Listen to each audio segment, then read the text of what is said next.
What's up? What's up? Woo! We woke the dog up. Oh, we woke up. What's up? Hi, baby. Hi. It's over. It's over. We did it. It's incredible. We don't know what's in it yet, but we did No, it. We're but here. If you don't know what's going on, I'd be surprised if you found this because I announced this like an hour and a half ago. SAG got a fucking deal. The Writers Guild has their deal, has had their deal. We can talk about this. We can talk about fucking whatever now. Yeah, we have our Wheel of Time swag. We have our shill shirt, our shill robes, and our shill hats. About this show for so long. It's been good. Incredible. How y'all doing today? I see we've got Australia, we've got Europe, we've got Texas, we're international. I think Germany today. it's fantastic. Is with us yeah, today. Europe, and the United Kingdom. And hi everybody, happy end of the strike. We've got Petey's over there having a good time. Just before we get started, quick shout out to everyone who participated in the strikes, donated to the strikes, all the strike captains, the negotiating committee. Wow, it's early. I mean, just an incredible effort.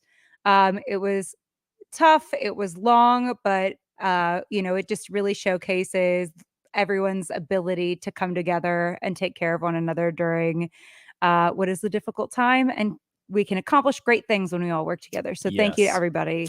We've got some friends. A couple friends here. Those of you who were present at the end of our charity live stream a-thon for the Entertainment Community Fund may remember Emmy and John. John also joined us for a discussion about LLM AI stuff. They're here. We're gonna have them come in, say hi, because they're excited too.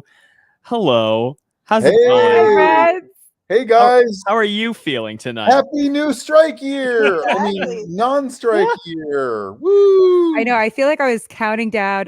I was more psyched about this than I ever am about New Year's. I was like counting down the minutes. God. I read on Twitter someone posted like, I heard shouting outside my window and I didn't know what it was. Then I realized it was a bunch of actors celebrating a deal. Mm-hmm.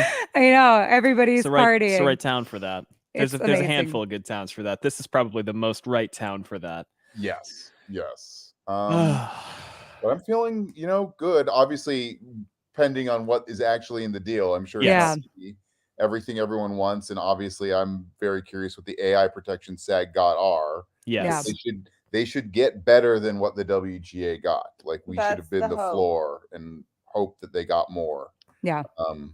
But we got something. We got anything. That's amazing. It's incredible. I know. 118 days of this. And Emmy and I were talking on the phone earlier, and we both agreed it's like at least there is something that we can build on too. I mean, as things start to move and shift, we can continue to adapt it, but like we have a baseline that we can operate off of.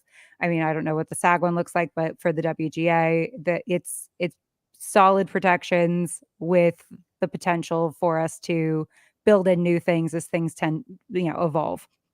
Just having people talking about it is amazing. Like when we were doing the WGA's AI working group, when we started, I think none of us expected anyone to care about this or to like say, oh, it's technology. Everyone kind of says technology as if it's a magic word. It's like, you can't do anything about technology.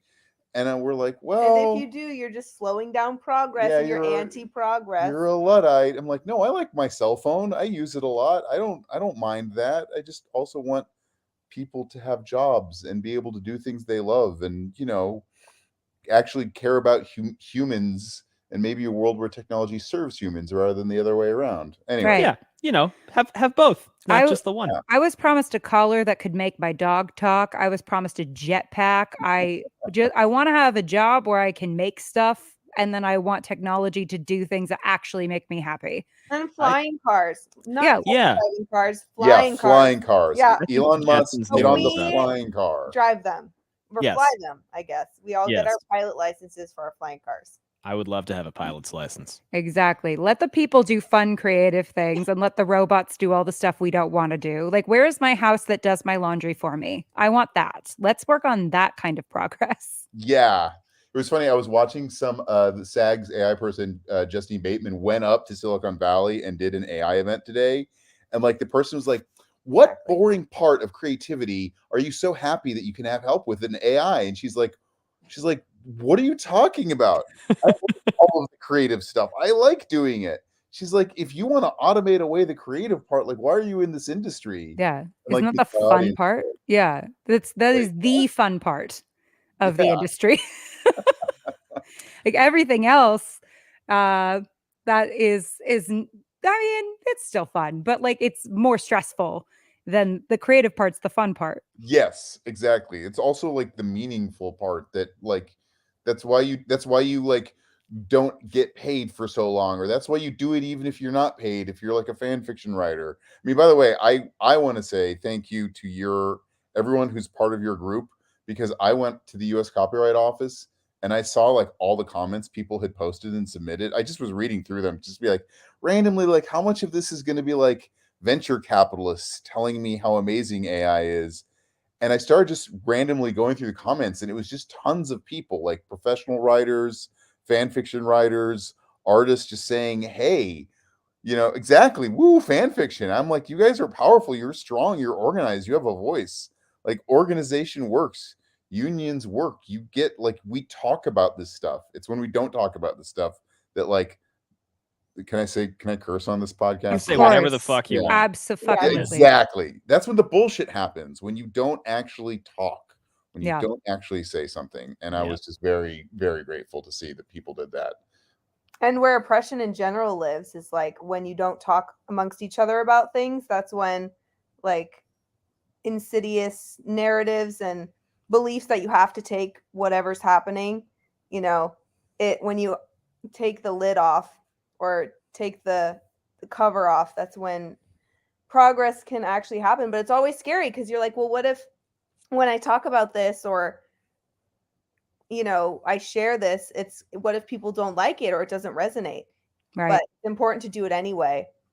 And that's like, even just telling one person something at a bar or randomly on the internet, which is like a crazy void, but also an amazing place where people can come together and have conversations like this. It makes a difference. Absolutely. Yeah, it's super important. It showcases, I think, the power of people, the power of labor. I feel like there's been a lot of doom and gloom about what's going to be something lasting. And I'm like, y'all, there was a time in my mother's life she couldn't illegally own a credit card. Things change so fast, fast. And it's just people talking about it. Yep. But also change, like that's the other thing is I'm reading this book called Power and Progress, which is really boring and wonky, but actually really cool. Because it's an MIT economist. I mean, that's when you work in Hollywood, that's what you do to detox. You're like, all right, I can't think about dragons or spaceships. I have to think about like labor statistics just to relax. Oh yeah, he's always reading the craziest books to relax. And I'm like, what are you, Hermione Granger? But no, but like the book is great. Because he says exactly that. He's like, everyone always talks about tech and progress and raising all boats. And yeah, but it's not an automatic progress. People actually have to talk about it. People actually have to make their voice heard. People like have to fight, like freaking unionize, man. Like it's not just us. AI and all this other stuff is not just actors and writers. It's like every job is you're gonna have to set the boundaries with like employers or those who would be like, how can I use this to like increase capital gains? It's like, God, man, what kind of world are we building? What kind of life do we want to live in? Like, you got to fight for it, and it works. Yeah.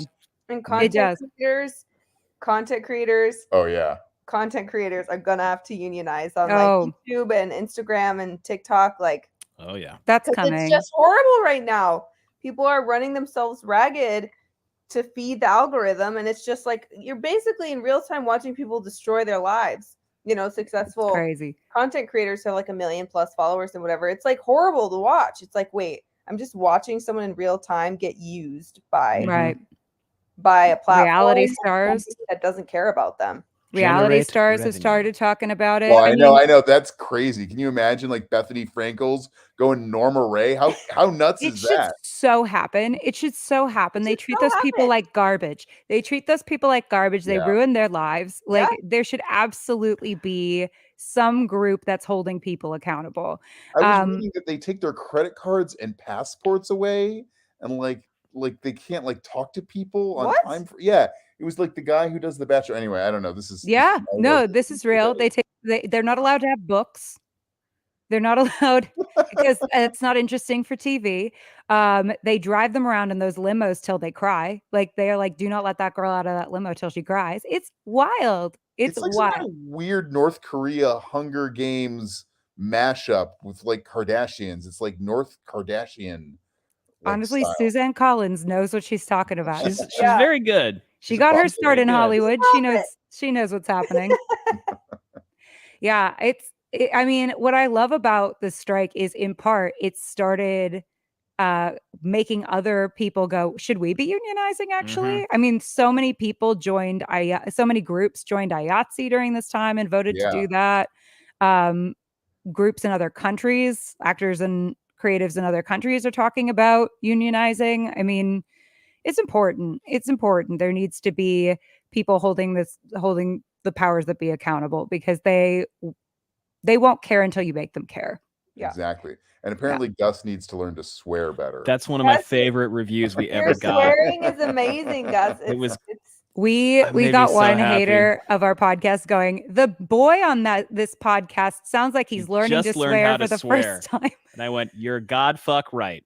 And that was the best review we've ever gotten. Oh, it has so much like passion behind it. Oh no, it's one of my favorite things I've ever had said about me. Yeah. Everyone's really a compliment. I bring it up a lot. Everyone swears their own way, man. That's what's called your voice. Yes. That's what makes you an artist, Gus. Yes. How you say fuck you. Because no one says it like you. No one. And AI can't fucking take Can't do it. It can try, but there you go. Yeah, it doesn't have the same heart. So here's my strikes are over. Just can talk about whatever the fuck we want to. Yes. Yeah. Obviously, we have a show that we have wanted to talk about for a long time. But what shows have you been sitting on, or like wanting to tell people about, or like really eager to spread the word about that maybe you haven't been able to push as hard as you'd have liked? Well, there was one that I would totally push if the strike hadn't semi-killed it. We'll see. I was working on a TV adaptation of Gattaca, the 97 film about like sick. Yeah. And I guess if you're a fan of Gattaca, right, Apple or Netflix or Sony, it needs a home. They need to find a new network for it because Showtime was where it was, and Showtime kind of was like, we don't make TV anymore. We're Showtime. We're just like a tiny little section of Paramount Plus All Access or whatever it's called. But I hope it gets back off the ground because it was really awesome. The guys behind it were the Homeland guys. We had a whole idea of like what the future was going to be, imagining a world where like suddenly people started doing genetic engineering and crazy stuff, like basically kind of critiquing this whole like, hey, let's just do everything. Like, let's not think about consequences. Let's just rebuild the world better and be like, well, what would that actually look like? What would happen? So we'll see. I was talking to someone in tech and I was like, do they make you do like an ethics course or anything like that? But, as a requirement, I feel, and he goes, no, but maybe they should. I went, maybe, just maybe. Yes. They should. Actually, just have an ethics course. I just saw some Stanford professor was saying that like it's now like a thing. It's like comp science students are like being required to take ethics at Stanford. And I'm like, good. I was required to take math and science as a theater major. They should be required to take ethics. I had to take the magic of numbers as a history and literature major. And hey, that's why I learned what linear algebra was and what combinatorics was. Like, I'm glad I did. It was called the magic of numbers. So it wasn't that hard. Like, we can make them take like moral philosophy for dummies, like for babies. I don't know anything. Their version of rocks for jocks, which is what we had. We had geology 101 and we all called it rocks for jocks. Well, apparently they don't teach them how to do the job part of their job, let alone the ethics. I mean, there we go. Oh boy. I just want people to go, should we make this? Just do people want it? Or even what would happen if we just turned it into an app? Like, maybe there's a better way, or maybe we should think about the consequences. More apps. We all want more apps. I'm kidding. You can't have too many. Please, more. Eat up my life more. Apps. I know. I don't need any more distractions. We need really cool philosophy professors who make people excited for like ethics. Yes, again. that sounds good. That's what we need. I find ethics to be very interesting and exciting. I do too. But then again, we went to Catholic school, so they talked a lot about like what do you think about life and what's right and wrong? Well, they talked about like the trolley problem at Yeah. my school. Like what Same. happens? Like, how do you kill one person or do you kill 10 people? Like, Yeah. what's like that's kind of exciting. Very exciting. Have you ever seen that person do the trolley problem with their toddler on like those little wooden train tracks, and then the toddler runs over everybody? Mhm. Toddler kills everyone. The toddler killed everybody. He picks the one person up, puts it over with the 4 people, and then takes the trolley and runs over all 5 people. Was that person named Sam? John. I didn't say which Sam. One of them's a psychopath. We know that for sure. I filled in the blank very quickly. Another good show, The Good Place, Very which good we show. haven't been The able to Good talk about. Actually, Directly that is actually that show came out of, I think, the Harvard's moral philosophy class by Michael Sandel. The head writer of that took that class and was like, they were having all these thought experiments about what makes you good or bad. And he's like, this is a fucking good show. And he turned it into a sitcom. I mean, there you go. There you go.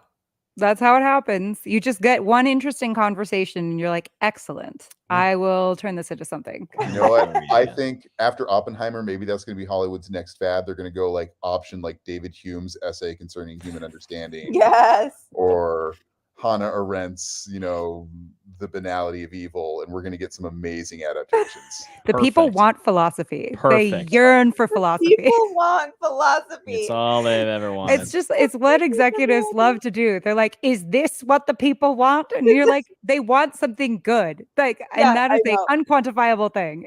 Listen, I'm going to pitch my Jürgen Habermas Theory of Communicative Action 5-part German series. It's just going to be like 1899, but like really dense essays on human understanding. Is it subtitled or is it just in German? And if you don't speak German, you're fucked.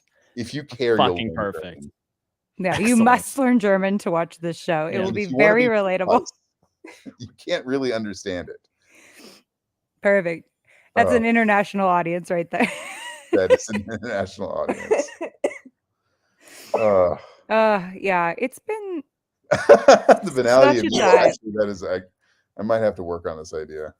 I feel like since the strikes started, every writer, every creative I talk to is just like beautifully unhinged. Yes. Like everyone's just kind of like, I don't know, YOLO. Blurrier, and I don't know why. Well, you know why? Because it was so long, and like I remember people telling me about the old strikes, and they always say, "Yeah, you're striking, and then go work on your pilot or go work on your feature." So you have something when the strike is over. And it's like the strike was so fucking long. I worked on 2 features. I have 2 feature films that I've been writing. And I'm like, holy shit, I'm a little crazy. I'm open to anything now. Anything's a movie. Listen, if Barbenheimer is a thing, all bets are off. Yeah, I saw that. That's exciting. Interesting. Apparently Mattel has greenlit a bunch of a whole slate of toy movies. Yes. Like including Magic 8 Ball. That's the one that really stuck out to me. Okay, here's the thing though. This is the only way I can see that working is if you make like a really campy horror movie out of it. Yeah. Yeah, that's my pitch. Mattel, call me. But I have a really good campy horror movie idea with the Magic 8 Ball, but otherwise I'm like, what do you do? Sure that, like we get some we drag some really prestigious artsy directors like indie filmmakers like Greta Gerwig but leave them alone. Because normally Marvel's formula was to take like indie filmmakers and then tell them you have to do it exactly the Marvel way. But clearly Warner Brothers is just like, Greta Gerwig, just do whatever you want with Barbie. Just go. We don't know. It's a doll. What is the story? Go for it. I cried like 11 times. Like 45 times. I just cried the whole fucking. And there was a guy in the row. Like we were on an aisle, and I was crying and laughing variably, going back and forth like a ping pong ball. And there was this man sitting over there. Just apparently, I didn't notice this. Just every time I emoted, with just rage. Glared at me like, don't do what the fuck. Seething with rage. It was clear he did not want to be there, and that he was there to hate the movie. Furious that I was having, and he was absolutely furious. He might have been. I don't know. For having the audacity to enjoy the movie, and I kept looking at him because I was like, is he gonna punch my husband? Like I was really concerned. Yeah, no, seething with rage. And that just made me laugh harder to rub it in his face. And then because you know what, I'm a little confrontational. And then so just about that, But I loved the Barbie movie so That's much, really- and then we had to not talk about it, and that was really hard. That sucked. Wait, why did you guys have to not? Because of strike. Oh, right. right. Yeah. Oh, yeah, of course. We had a thing going. We have a button. I'll play it. That's for if we every accidentally time reference a film or we a TV show. accidentally mentioned anything that had to do with TV, we would hit that. Because then it didn't happen. Right. We undid right. we undid it, especially live where we couldn't edit it out. It was like, ugh. It didn't happen. Ignore it. Well, now you're free again to talk. I can talk about how crazy it is that a movie about a physicist made $900 million. Amazing. It did. Movies have been did do like that. 2 years ago, everyone was like, movies are dead. And then this year it know. feels like they're just popping off. Gotcha. left, Five right. Nights at fucking Freddy's made like 250 million in its first weekend. The most of a video game I know. ever. I know With- that's the other thing is like a good video game movie. Like Yeah. I would love to see a good video game movie. Yeah. Actually, here's my dream project. Did you see Five Anyone Nights? in It was Hollywood super who's listening, fun. Wait, What? what's the shirt? Did you see Oh, Five Nights? Mega Man. Did Oh, anyone hell play yeah. Mega Man? Am I the only one who remembers Mega Man? I Am don't know the Mega only- Man. Yeah, of course I know Mega Man. Mega Man is fucking Mega Man's awesome. great. I want to make that movie. That'll be a kick-ass movie, like Kill Bill, would but be. with robots. Yeah, I Call think there's him. a lot you can do with it. It's good shit. Call him. Tarantino. Yeah, exactly. No, but did Yeah, you see exactly. Five? Big powerful studios call me. I got Yeah. it ready for you. The ones that are listening, all of Yeah, them. 'cause, I mean, Iger's in They're chat. They're all Iger, here. Iger, come say hi. Iger, Zaslav, they're all here watching. Yeah, we're all friends again, I guess. yeah, exactly. Did you get the yacht invite? Yeah, you know. Well, clearly, look, as you know, if you have Wheel of Time merchandise, you own a yacht because Amazon gave you one because, you know, You're a you shill. must be a shill. Dude, I'm So- assuming you text Bezos, right? Oh, yeah. On the regs. We're buds, you Like, know. yo, we JJ, meet up. This blue space or whatever it is. Yeah, we go to the Galleria, the Sherman Oaks Galleria, and By the way, if I could buy stock in Cheesecake Factory, I mean, geez. I would. Yeah, that's the. Here's like the thing.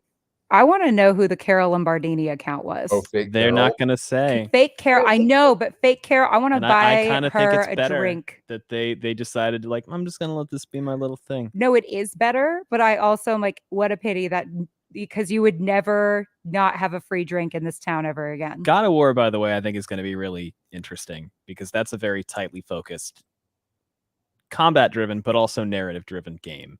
So Who's the doing new God of version, War? Sony. Oh, Sony. Yeah, actually, before the strike, I got like a deck from my agents of like Sony has all these games, and I of course really quickly peeled through it to see if Mega Man was one of the games, and it wasn't. But You're they like, like, that's the one I want. That's the one I well, want. I was like, I want that game. That's Um, Capcom, I think. Yeah, that is Capcom. But there was another one that is now being made into a TV series, and then I remember seeing God of War. Actually, that's why I know that. But yeah. It is the same showrunner as Wheel of Time. is why it Oh, comes up I frequently. see. I see. There's a in- little connection. It's almost like there's a thematic unity to this podcast. Look at that. You'd think that we planned any of this. Planned. We didn't. We're Didn't. just talking. I'm drinking. I broke out the good whiskey. We decided to do this so- 2 hours ago. Yeah. I know. We had a nice beer We with had a our really- we had- nachos. We had Pliny Ooh. the Elder and nachos. That's how you Oh, celebrate. That's how you That's ring good. it in. That's how That's you the ring it in. professional writer way. Yeah, Because none of us are going to go to the party. no. No. We're all No. introverts. The Yeah. actors might go. Oh yeah, no. The actors are dancing down Wilshire Boulevard right now. The writers are like, ooh, nachos with jalapeno and cheese. I'm going to destroy my guts tonight. That's how I'm going to celebrate. I just want carbs, cheese. I know. I Yeah. was like, I'm still hungry, so I just had another like a bowl of cereal and some chips, and I'm thinking that it's not hungry. I'm thinking that You're just like, It's adrenaline. yeah, No, I'm just the thinking that from adrenaline the of it all. nachos and the beer. My stomach is like, what have you done? What have you done? How dare you? And I was like, eating more is the solution. Yes. Eating more is always the solution, Yes. even when it also becomes the It's all problem. the secret of Hollywood. We're just all binge eaters. It's kind of the It's the the stress. philosophy behind Icy Hot. Because Icy Yes. Hot tells your Eating body icy hot. You're not no, supposed to no, do no, that. wait, do you didn't let that. me finish.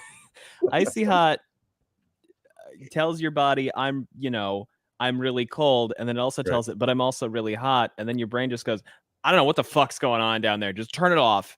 Turn it off. And the pain is like, well, what about me? And your brain is like, I said turn it the fuck off. Just stop. Shut it down. Just stop.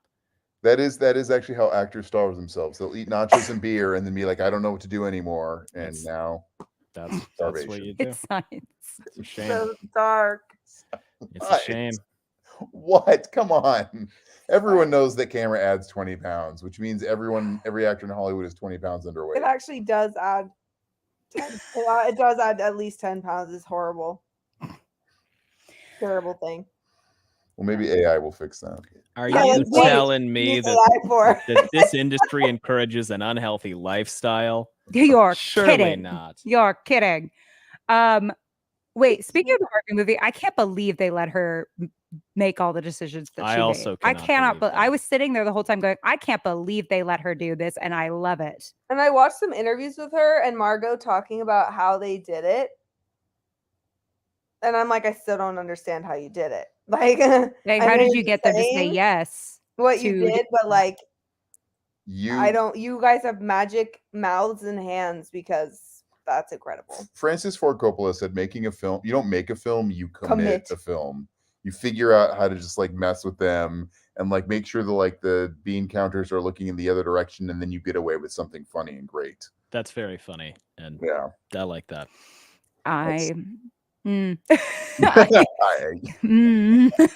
Yeah, that I makes concur. sense. That makes sense. Allie, this is a deep cut. Yeah, you're doing it right if you are making a film and it feels like you're committing a crime. That makes Yeah. sense. That is a deep That means cut. you're doing it right. That's a deep wheel takes cut, Yeah. Charlie. I ran a marathon once upon a time, and I chafed my armpits because you should never run with a sleeveless tank top a marathon. The friction, don't do it. But I went into the medical tent and they told me it was Vaseline, and so I grabbed like a handful and spread it on my armpits, and then it was not. icy It hot. was icy hot. And so I ran the rest of the marathon like a scarecrow with my arms out like this because it hurts so Wait, much. why aren't you supposed the to put prob- icy hot in your armpits? Well, because not in when this it's case, chafed. she had pain there, and like not the kind of achy pain that icy hot like, would help. oh my god. Yeah, I know my chafing like pain. skin was broken. Yes. And so like I put it on like my raw You skin. don't wanna do that Horrible. one. Oh my That's god, a I bad can't thing. imagine the pain. It was the worst pain See, the I've ever felt. problem initially is running the marathon instead of ordering a beer and nachos, Yeah. which I know, is the writer's room way of doing things. I'm definitely an idiot because I've run 3 of them. That's Never again. That's too many. painful. I have not run any. If you combined all my half marathons, I might have run 1.5, but that's enough. I mean, I I've did definitely a half marathon really, really, really slowly. That's great. That's then you did it. When I was and I didn't even mean to. It was like an accident. How do you not mean to run a half marathon? Because my ex was an ultra marathon runner and he would run like 50 to 100 miles. And so I was like, I'll do some laps with you, honey. And then like just the amount of laps I did sort of added up to about half a marathon. Baby, you never have to worry about that with me. By the way, I chat, can miss you. they just got married just Oh, this yeah. month. Congratulations! marriage. It was beautiful. It was a beautiful beautiful wedding. ceremony. It was a beautiful Yes. wedding. Allie was part of the wedding party. That is I true. was, and Emmy had to improvise her vows, and Yes, she and all of she us nailed it. were all nervous, and then she goes up there and just like an actress, it's like you're an actress or something. You went up there and you nailed it, made everyone cry, not a dry eye in the place, and it was almost like you did it on purpose. You were just like, oh no, Also, are my vows not here? the guy who married us, our officiant, was possibly on Molly during. Yeah, we were afterwards. unsure. Folks, this is what it's like to work in Hollywood. Your Okay, officiant is on Molly. Forgets all the respect Great in the fun. world, all the respect in the world. That makes so much Does sense. make sense.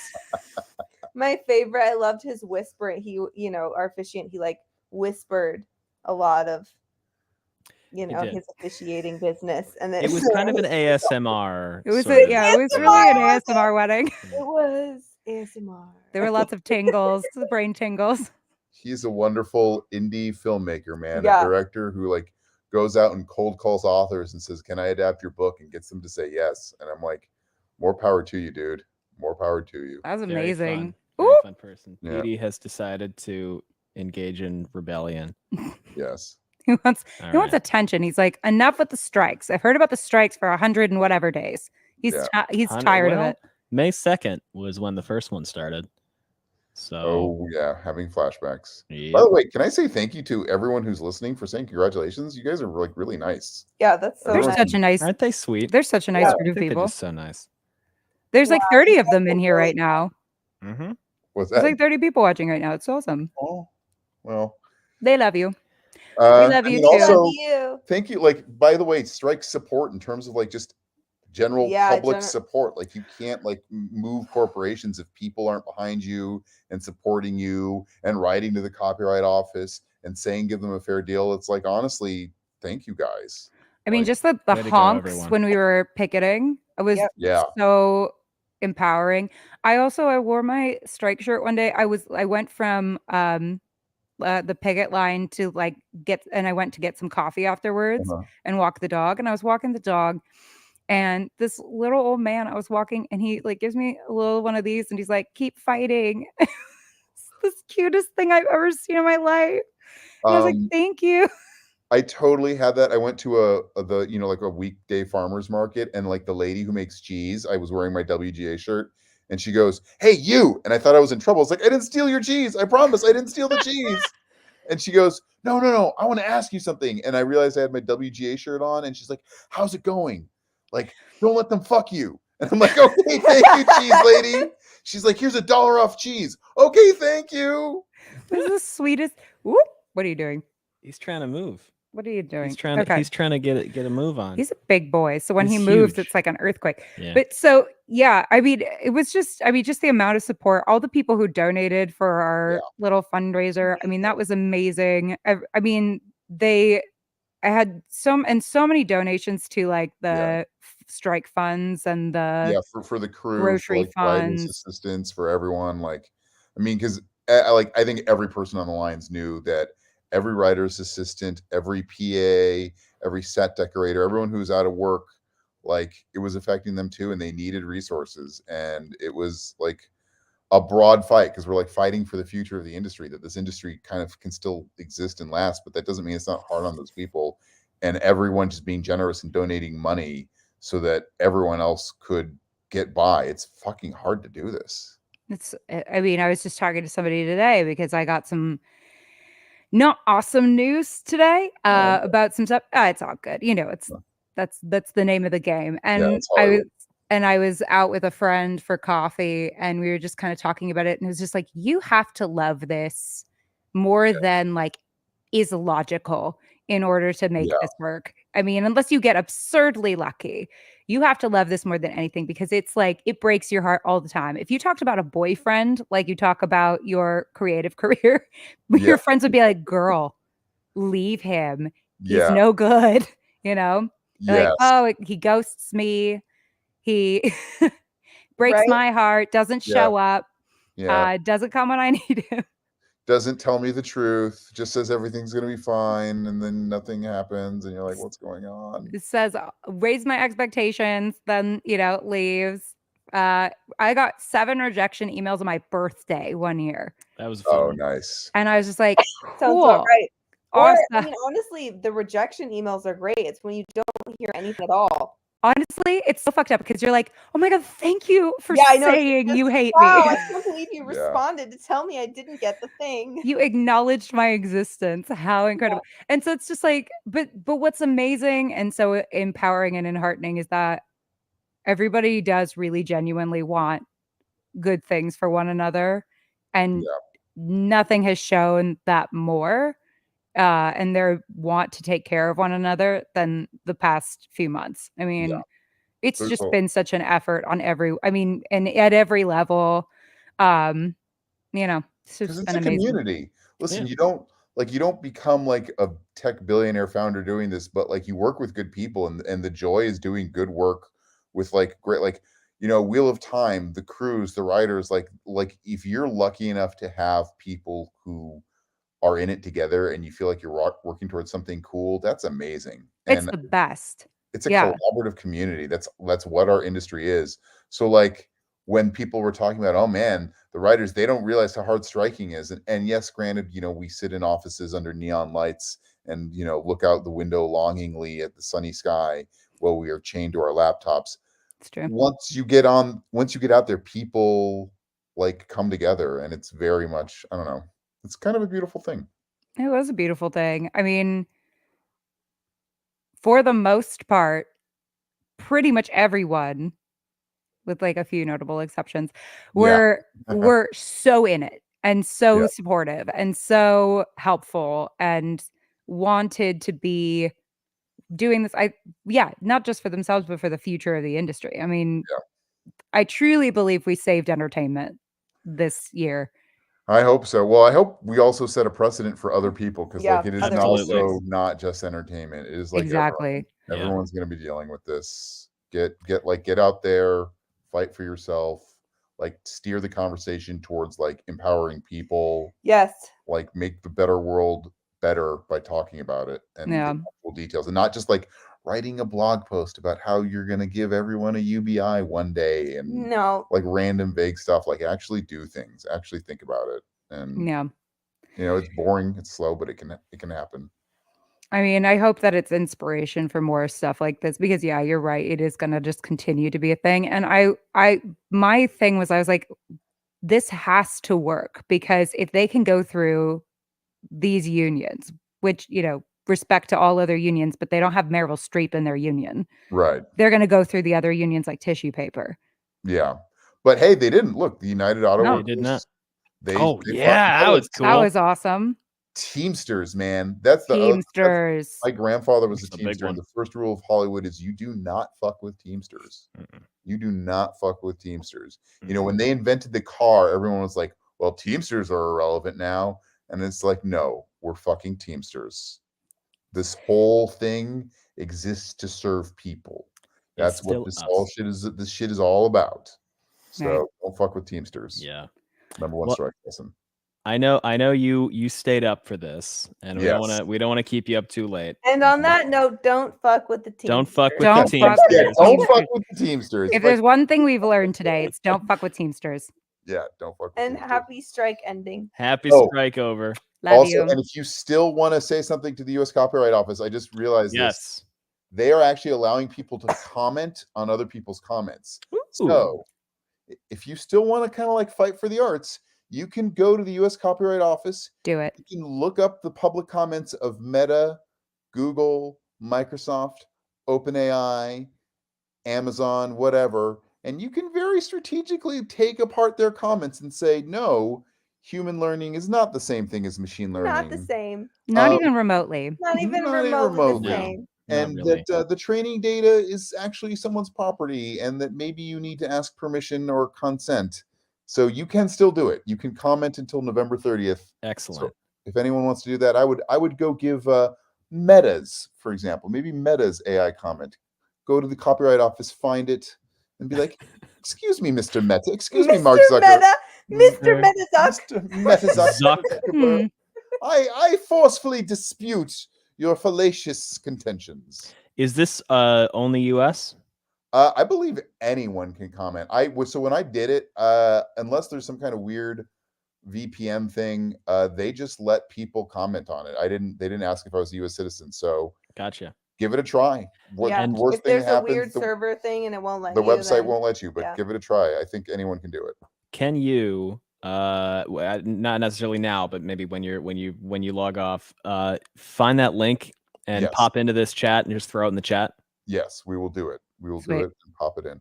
Excellent. Awesome. The video's on our channel on YouTube. It's Wheel Takes Podcast. Wheel Takes Podcast. That's where you are right now. That's where you can find it to pop it in the chat. Yes. All right. Wait, so we'll figure it out. It's so good to chat here. Yeah, I love these two so much. Too. Emmy and I have been friends since high school. We've known each other forever. That is true. All the way back to musical theater. All the way. We were in Annie together as maids. It was beautiful. Maids and dancers and statues. Oh, and we were also the lovely ladies in Les Mis. Quite lovely. Missing we blacked out our teeth. It was cute. Very cute. Well, you two get some rest. Yes, thanks for joining us. It's been a long few months. We love you. Congratulations. And now back to work. Back to work. All right. Back to one, people. Back to one. Back to one. Reset. So long. Bye. How do we go away? There's a Leave. button that says leave. Leave. Yeah, if you hit that, there you go. They got it. How do we go away? I always feel that way whenever I leave a stream. Oh my god. Oh, okay. Let's talk about the Let's show. talk about the fucking show. I love it so much. Do you have questions? I love it so fucking much. God For damn, it was us. so good. I still love season 1. I'm not saying season 1, blah, blah, blah. Season 1, I loved it. Season 2 was extraordinarily strong. Unbelievable. I'm so happy. It was so good. I'm so happy. It was stupid good. We have started the episodes. They're not all done. We've been extremely busy with other stuff. There's been a strike. The strike and then some other stuff. But we've got a few of them recorded. We're not going to just drop them all and then have you wait. We are going to, the hope is that we can do one a week for the next little while. Yeah. That is the goal. They take a really long time to put together. They take us probably about 12 hours to do one of these episodes. Total? Yeah, it takes a really long time. My notes are robust. Thorough. So especially for this season. We are going to get them out as soon as we can. We had hoped to have a shitload of them pre-recorded, but we do life have a got few. in the way. We have a few. We've got like half. They will start coming out. We've got like half of them done. Yeah. But we figured it would be better to be thorough than have it be sloppy. Yes. We have to top ourselves from last year. So no, just kidding. Phrasing. We got questions. Favorite moment. That's hard because there are so many. I really did love that last image. I thought that was quite powerful. Which that one? Stuck with me. All of them on the tower and the fire dragon. Because I was like, Magic Battle. Respectfully, I've always found Magic Battle in the Sky a little goofy, and I thought they did it in a way that was very, very, very touching and moving. I can't believe I'm even thinking about this. Mageddon. Oh yeah, Mageddon was my favorite moment. And we're gonna say real quick, full spoilers for season 2 of Wheel of Time. Oh yeah. Here, I should put a banner up, but I don't have a keyboard. Here's what I'm excited about. Here's what I'm excited about with Mageddon. I have been saying for 3 years now, since we started the Grinwell Cup, that Mageddon is hot. Oh yeah, Al, are we doing book spoilers? Are we doing? Yeah, I think probably. Well, probably. Are there any yes, people Stephanie's in here? Stephanie's here. Yeah. So should we not do book spoilers? I mean, we can not. Let's say through the end of Path of Daggers for now. So just Is that good don't with you, talk Stephanie? about the things in book 9. Okay. That should be fine. Sorry, I we can't- just started talking. We got really excited. Okay, here's the thing. I have been saying for 3 years that Mageddon is hot. And finally, and she's my favorite Forsaken. Yeah. And finally, because all of these people were like, oh, I guess everyone's been sleeping on Mageddon. I was like, I have not. Here, I'm gonna put a banner up. Goddamn dare you for saying that everyone has been sleeping on Mageddon. If Mageddon has no fans, I'm dead. If Mageddon has 1 million fans, I am one of them. And I can't remember how this phrase ends. But that is how serious I am about my girl Mageddon. Goth girls, goth girls, goth girls, goth girls. So that was one of my favorite moments. That was definitely up there. Oh my God. Lanfear and a Shamael into Lyran Riyadh. Just the way they're doing the Forsaken as like, just, I said when we got introduced to Aemon Valda that if that's what they're doing with the White Cloaks, the Forsaken are going to be horrifying. And boy, were they. Lanfear just popping that dude's head. Oh my God. Oh, Gus and I, can I tell them our little surprise? I assume we filmed live reactions. Oh yeah, we did. We don't know how to edit them yet, but yeah, we're gonna figure. We're learning how to edit them, but you'll see when we release those, because we have them for episodes 3 through 8, because it didn't occur to us, or 4 through 8, right? Because it didn't occur to us with 1 through 3. 1 through 3. We also filmed our reactions to the trailer. We did, and to and we did an unboxing of unboxing for all this stuff of our Amazon package. Need to figure out how to edit. We got to figure out how to edit them. But best episode. Oh my God! Also really hard. It's difficult to look past the Rena Egwene episode. Oh, because that was just really tight and really upsetting and really well done. and generally awful in a good way. That one hurt me so much. That was hard.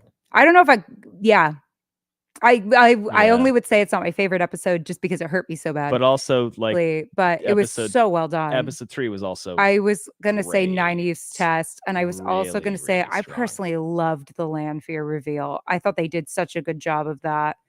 I talk about this, but I ran into a TikTok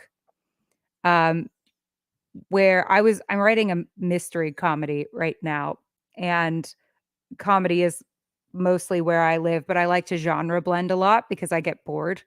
And it's really great for my ADHD to like learn a new skill. So I'll like hyperfixate on a genre and then I'll try to like mash it with comedy and see what happens. So I'm doing this like mystery comedy. And so I was watching a lot of mystery writers talk about kind of their craft and how they do it. And this one mystery writer was saying that one of the most important things to do is like lay the breadcrumbs before you know there's a trail. So like, you know, you could say, oh, the killer was wearing a red shirt. But then the next time they see someone with a red shirt, they're going to be like, oh, well, that's the killer. That's obvious, right? Because you have to leave a breadcrumbs. You have to have a trail, but you don't want somebody to realize what the clues are necessarily. And so you do it by introducing that information before we realize it's a clue. So you'll have like randomly the guy's wearing a red shirt, and then, you know, 200 pages later, that becomes relevant. And the way that because what I loved is they didn't do the Land Fear cold open until after we had already gotten to know Celine. The way they introduced her, we were at a live screening, and it was so fun to hear all of the book people go, ah! And because then we went and talked to some people out in the lobby who hadn't read the books, and they were like, I don't know why people kept yelling, but I'm excited to find out why. That choice to just have Celine just sort of be there, you know? My God. Do y'all know how much torture it was for us to sit here and watch you all reacting and us having to be like crickets? I know I sometimes had to say something, and I tried so hard. I was sitting here like shaking at some points because I was like, I know the answer. I can tell you narratively where this is going. God! And I was just, I'm just so excited to be able to finally fucking talk about it and not feel like enormous fear and guilt over it. It was the right thing to do. We have no regrets about it, obviously. Yeah. But it was really hard because we felt like that meme of Squidward watching SpongeBob and Patrick play outside the window. Yeah. Obviously, we talked about it a little bit, but not much. The hardest scene to film. That's a good question, because I think that can fall into a lot of different. It's probably something that we wouldn't have expected. Like, it's probably some specific moment of fight choreography, or like a close up on someone's hand. Because like there's weird shit in film and TV. Close-ups are such a pain in the ass. I'm listening currently to the Always Sunny in Philadelphia podcast, and they talked for like 20 minutes about this one shot they had to get of a cat landing on the ground. Oh yeah, anything with animals. And they were like, it was one of the more difficult shots that we've tried to get ever. Not because the cat wasn't cooperative, but just because getting that to work was impossible. Yeah. Anything with continuity, like throwing stuff. Oh my God. Pain in the ass. So yeah, I feel like also anything with children, anything with animals. Yeah, anything with kids. And they did have quite a few kids. And horses. And animals. Oh yeah, I mean the dog was such a good actor. Oh God. Well, that was the hardest scene to watch. Oh my God. I couldn't. You didn't watch it. I still haven't fully watched it. I can't watch it. Not since Schooner. I can't watch a dog die. Wept. I can't. But Gus described it to me. Yeah. And eventually I'll be able to do it. I just have to like make peace with the fact that it happens. I just have to deal. But I will watch it. But hardest to film. Oh my God. The fact that they did that fade fight in the first episode in a night. That's a night shot. Wild. That's bananas. They did that as a fucking night shot. I cannot. You keep reminding me of that, and every They did it time you remind me one of that, I night. get more surprised. Can't believe it. It was such an intricate fight, and they shot it in apparently a night. That's unheard of. That's wild that they did it in a night. Night shoots are awful. They suck. You They're have the to stay up fucking worst. all night. Yeah. All night. And you have to keep, when you're an actor, you have to keep up, actually, That's all terrible. across the whole set, you have to keep up the energy. You have to keep like being awake. Yep. It's no good. The worst. It fucks up your body. It fucks up your sleep schedule. And you still have to be a professional. Imagine you not sleeping all night and still having to like deal with others. It's the worst. But you love it. Okay. Yeah. Oh God, there were some really impressive fights. Oh my God, you know what? What are we even saying? Hardest scenes, probably the Sean Chan taking Perrin and that group. Oh my God, that was crazy. That was fucking so nuts. many moving parts. Are you kidding me? There are people everywhere. Do you know, like, the more people you add to a scene, the more difficult it is, because especially in a fight scene, because that means that there are more people that could get hurt and be in the wrong place at the wrong time. It takes one extra or one featured character to be like out of place, and that's a broken nose. It takes one misstep. I broke my nose in a play once. Yeah. There was barely even fight choreography. I just fell down, but somebody's knee was in the wrong place. Exactly. It's a big safety concern. So that's huge. Oh, the Avienda fight. Yeah. Man, that was good. Oh my God. No, but my favorite moment was us realizing that Guy Roberts didn't die forever. Lost it. We were dying, y'all. Because yes, we know him, but he's professional. We don't ask him anything, and he doesn't tell us anything. Yeah, because it would be rude. That's not what you do. That's not how it is. No.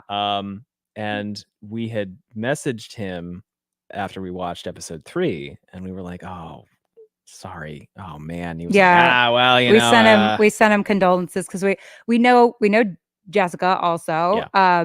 At not as well as Guy, but we sent him condolences on Instagram when we saw him die, and we were joking with him. We were like, and your own wife too. I mean, brutal stuff.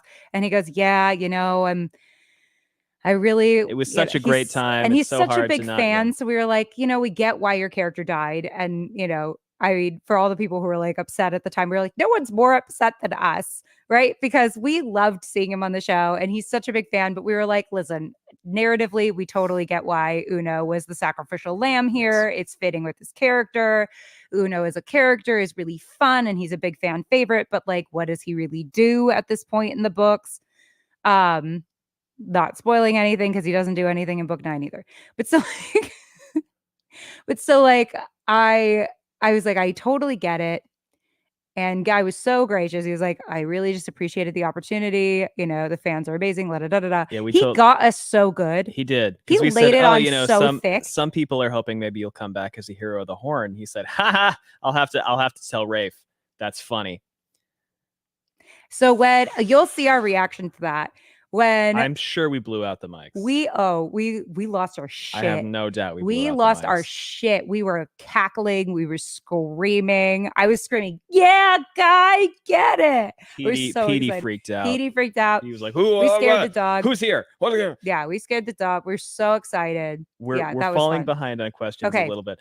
Like Lanfear. You gotta say Lanfear. Yeah, it's Lanfear. I mean, I love Errol.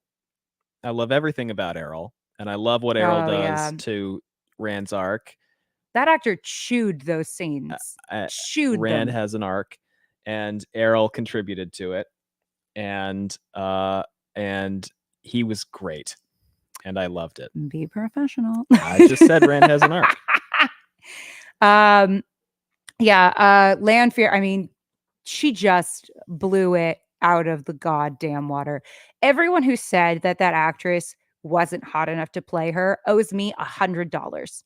Owes me $100 in pain and suffering. I knew, and I've said from the beginning, I'm like, I feel sorry for whoever they picked to play Galad, and I feel sorry for whoever they picked to play Lanfear, because you, as a human being, cannot possibly be everyone's cup of tea. You just can't. And god damn it, was she everyone's fucking tea. Everyone's cup of tea. If anyone tells me that she wasn't hot enough, I'm going to punch him in the goddamn nose, because that woman chewed those scenes. She was mesmerizing. She was fucking great. I want to go watch Peaky Blinders now, because she's in Peaky Blinders. I know. You know what? I've been saying, I watched the first couple episodes of Peaky Blinders, and I didn't continue because I got distracted because I'm so ADHD. But I've seen the first couple episodes and they're really good. But that's a show you have to pay attention to. And I was looking at the time for a show I didn't have to pay attention to. And that's, but but she just stole my heart. I'm so happy with what they did with her. Whether she was playing Celine or Lanfear, the turn when she played Lanfear, the way that she laid those breadcrumbs, because as an actor, it's so hard to play a secret villain. That's one of the hardest things to do, because you have to know that your character is a villain, but you can't telegraph that to people. Well, it's like, I'm different scale, but I'm currently doing a scene in my acting class from Psycho as Norman Bates. I'm so excited for you to do it. It's really hard to know what's going on with your own psychology, but not show it. Yeah, because you don't want to telegraph it. You want it to just kind of naturally, organically leak out just a little. When she pushed him against the wall by his throat and had that oh my God, the classic side till eye open was just, and the music that accompanied that was so good. I just, Okay, next question. This was the funniest fucking thing I've ever seen. And that we mean positively. Because, because here's my thing. Yeah, you first. Okay, Rand's power needs to build. Yes. We cannot get Dumais Wells or Kalendor yet. And I feel like this is the hard thing about being a first-time reader, because everybody's opinions about the series as a whole gets factored into their feedback to you, right? And you've seen this with the Finnick thing with the Hunger Games, right? All of a sudden, sometimes you'll get people who just jump to the defense of characters that you are supposed to not like, or you are supposed to you're on this journey, right? That the other people have already completed. And so there are a lot of people, and I get it, right, who will reach out to us and be like, how dare you? And it's not that intense, but essentially that's kind of the underlying Sometimes thing. It's that intense. But sometimes it is that intense, but how dare you? They're doing their best, and it's let me go on the journey. I have to go on the journey. I know. And I'm dealing with this with a friend right now, because she's hating on a character in a series that I love and a character that I love. But at this point in the books, you're supposed to hate her. So I just have to go yeah, girl, she sucks. You're so right. It's taking everything I have to go along with her stuff. But we have to let the audience that's new to this go on Rand's journey, just like we had to go on Rand's journey to Dumais Wells, to Kalendor. If he is too powerful too soon, it is boring. We feel like he will win. We have to have the fear that he can't win. The other thing, though, sorry, just to point out. Hold on, I'm going to take this hat off. He killed 8 dudes without raising a hand. Yeah, which is extremely powerful. It's just that his power is manifesting in specific ways, and for him to be good at sword fighting, specifically. Well, he's not there yet. He hasn't done that yet. Yeah, my thing is, there is no way that he does not get sword fighting with Lan. He will. They've said that. It's an integral part of his character. Yeah. It's going to be next season. Yeah.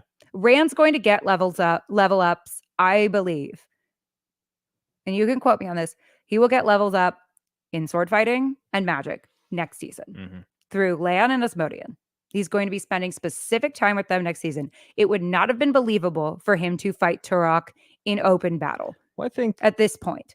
I think for me, yes, you have a lot of great points about power scaling, and Robert Jordan thought he was Things needing writing to build this much material, not this much material. And Rafe is aware that it's this much material. But I think for me, what's funnier about it is who the fuck in world gives a shit about Turok except Turok and the Shanshan? Rand doesn't know anything about this fucking dude except, oh, you captured my friend. Well, not to mention, I was shocked. I honestly at some of the negativity against that moment, because I was like, we have set up this, or people saying Rand didn't show his power enough, or all of that, because first of all, we have set up this entire season that the Shanshan are a unbelievable force to be reckoned with. They are terrifying, right? What they did to Egwene, what they did to Uno. Uno alone was, look at this powerful warrior, and they fucking murdered him like it was nothing, right? So Rand gets up there and kills 8 guys. And you know what? It was funny. We did laugh. Funny. Because I cracked both up. of us were expecting him to go up there and try and sword fight this guy. And I was like, I don't know how they're going to pull this off. That's not going to play. It's not going to work. Saying this at the time. I was like, I don't know how they're going to pull this off. And then he just magics kills him. And I was like, yeah, because why wouldn't he? We got Leandrin's whole thing about like how unnecessary swords are. But then we also get a counterpoint to that when Rand is left defenseless when he gets shielded. Mm-hmm. Like the shielding was a point in the sword's favor, because you have to be able to defend yourself some other way. I think the other funny thing about what was I going to say? Oh, it's slipping away. It's gone. I don't remember. It'll come back to me, or it won't. But I thought it was very funny. Oh yeah, that's what I'm saying. Funny in a good way. In a good way, absolutely. The other thing about it that I liked is, and that the Rafe touched on in some interviews, is essentially that as a result of Barney's departure and their choice to therefore lean into their split at the top, a number of pieces were in the wrong place to lead up to what is happening in the books at the end of book 2. And I like the adjustments they made to get there. And I like that this one in particular was like, okay, yeah, Rand could Blade Master Duel Turok in book 2, or we could do the book 3 thing where he just murders a caravan and has them kneel to him, but do it here with people who are memorable. Ooh, can I talk about a cinematic choice that I fucking loved? Yeah. And then we'll do the next could write an essay about. Yeah. Min's dream sequence. Fucking loved it. Very good. I fucking loved it. I have written a goddamn essay about it, but one of the things that I loved the most was those cuts, because here's the thing that maybe is like a little inside baseball, but there's like a common saying in film and television: cuts are lies. Mm-hmm. So having all of these dramatic, unsettling cuts, that was like mostly what it was for, right? Was to unsettle you. But in addition to that, having us looking at the father of lies and having all of these dramatic quick cuts was a joke in itself, sort of cinematically. And I was like, I see you. I see it. I fucking love it.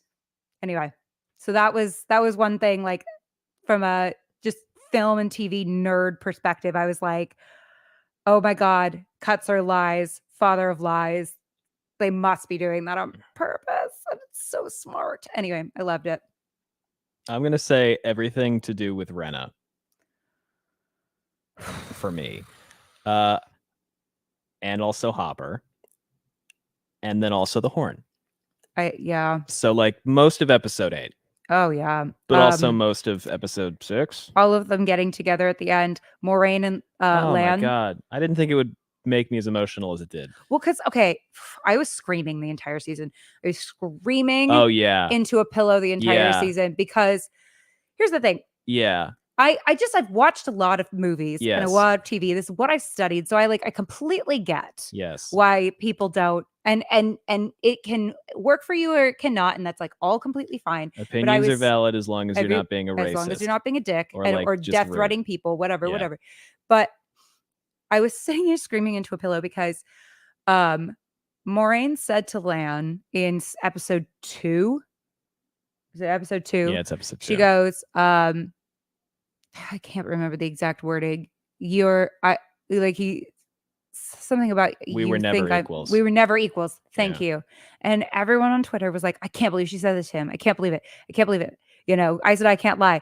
And I was just like, y'all, they're going to bookend this so hard. I promise it's going to be them at the end. And you can verify that I said this. You did. She is going to say, 'cause you're better than me. What's interesting about that is people were saying we're knee-jerk reacting. And these were most of the reactions I saw in this vein were bad faith comments, where people were going like, oh, she thinks she's so great, she's so smug. But then the other response I saw from a lot of people, which I understand is very well intentioned, was like, okay, I understand they're going to reverse this at the end, so therefore I don't care. But I think what we are forgetting when we think that is that we know that, you know that, reader, I know that, Allie knows that, because they can't be at odds. That doesn't make sense. Not forever. But Nathan doesn't know that. Our friend Nathan, who has not read the books, doesn't know that. Shaken about the Lanfear reveal. Shaken. Oh, yeah, It was so delicious. They were very excited. So I think, and yeah, there's discussion you can have about what new material, or frankly, in my opinion, just augmented material is beneficial or isn't. But it's at the end of the day, I'm like, these are very critical characters to the Wheel of Time, and this is taking a key moment of their journey, which is the scene at Adelius and Van Dien's cabin in book 2, and fleshing it out and making it bigger and making it have consequences and stakes. Yeah. And I personally really emotionally resonated with Moiraine and Lan's entire storyline this season. Here's the thing, like it or no. Yeah. If it worked for you or no. Yeah. Completely fair, completely fine. The reason they spent time on it, more than establishing other things that people were missing, and I completely get, I completely get those feelings and everything, but we spent time with them so that when Moiraine dies, we understand that devastation and the loss of that relationship. And we understand that deepens Lan's character, that gives that relationship so much weight. We had Rosamund Pike. We have to do something with Rosamund Pike. We have Daniel Henney. We have to do something with Daniel Henney. But I also really appreciated that we have this power dynamic, right? We have this really complex, intricate relationship between these two people.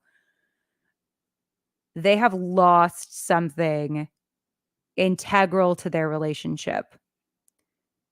And they have failed at something that could mean the end of the world. How do you move on from that?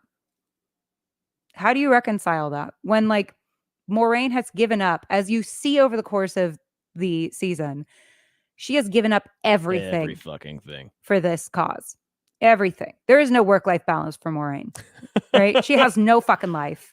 She, like, sometimes gets to fuck Swan in the fish fuck hut, but otherwise she has no life. This is her life. Rand is her life. And she failed at the moment the world needed her. And now she is, in her mind, forever cut off from the source. So she's now useless in her mind. And in Lan's mind, Rand died. These two people have lost their purpose at the end of the world. I mean, to me, that was a really psychologically interesting thing to see. It was also really cool to see such a deep relationship that is platonic between a man and a woman. And we don't get that a lot.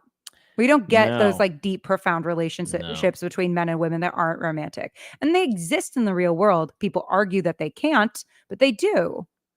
By the way, here's that. I just thought it was really interesting. Here's that copyright link. Oh, there you go. From Emmy and John. Yeah. It also ups the stakes for other warder bonds or other bonds that happen later.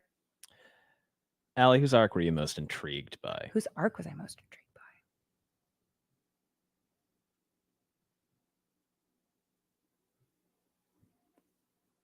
Rand's. Yeah. Could be. I have an essay about it. Yeah, it's pretty. That I will be sharing. It's really fun because we've been going through,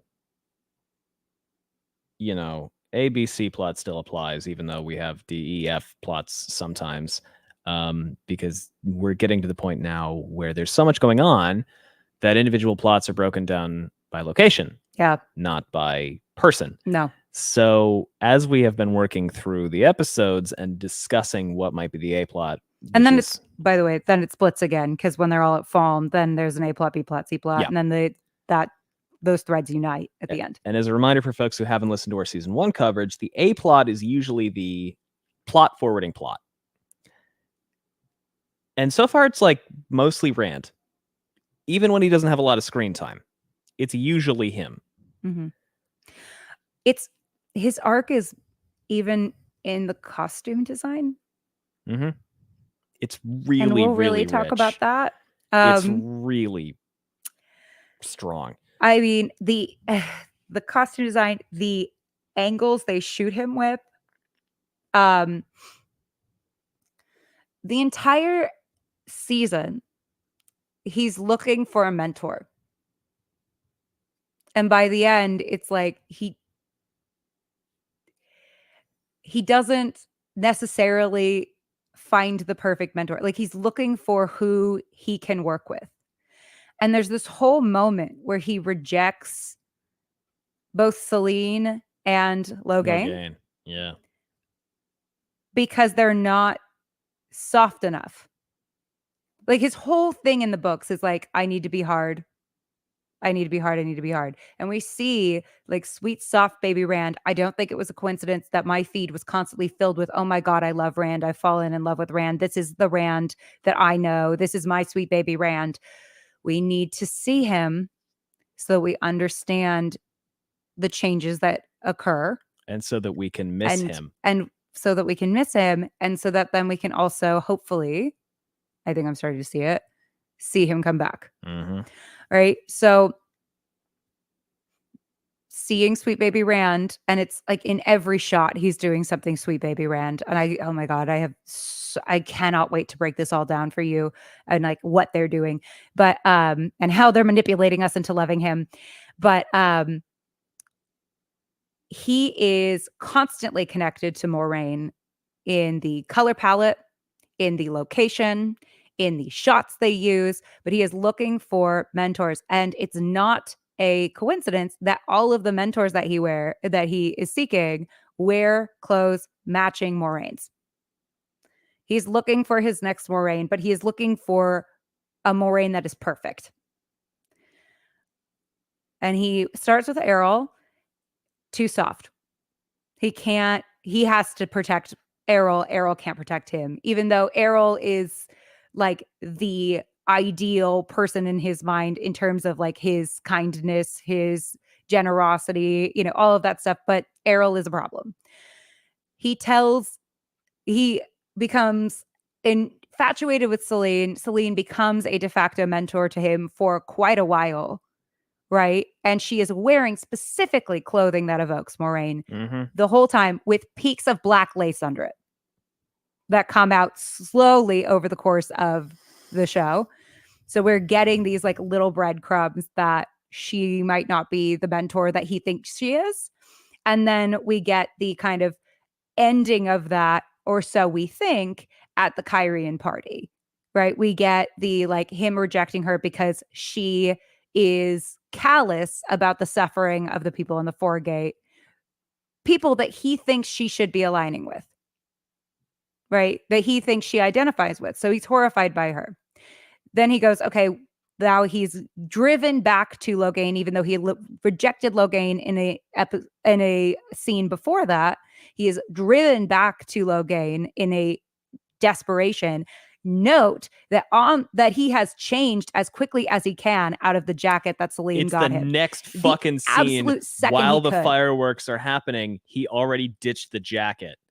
The second he could. Yeah. And then they bring the jacket back for the dream sequence because Lanfear likes him in that jacket because she wants to change him, right? But he doesn't want to become what she is, which is callous to the suffering of other people. Then he specifically says to Logain, once Logain exhibits his cruelty and his callousness toward the suffering that he's caused and his denial of the suffering that he's caused, Logain going through his own journey that you're watching live because he's insisting still that he is the Dragon Reborn, even though we've already seen him realize that he isn't, right? We've seen him come to the conclusion of like, I'm not. But he has to rebuild the lie for himself because it's become pretty clear if you watch old episodes, he killed his family. Yeah, he totally did. So he has to operate under the delusion in order to survive it, right? He's like, it's easier to live at the delusion at this point than to acknowledge the fact that I killed a lot of people, including people I loved, for nothing. So, and then as Logain is doing this, Rand says to him, like, you can't help me. You're sick. Now, theoretically, you could think that that's because Logain is mad, but Rand was seeking Errol before that. It's not the fact that Logain has mental health problems that makes Rand reject him as his mentor. It's the cruelty that Logain expresses and the callousness that he expresses toward the suffering that he's caused that drives Rand away. And back to Celine.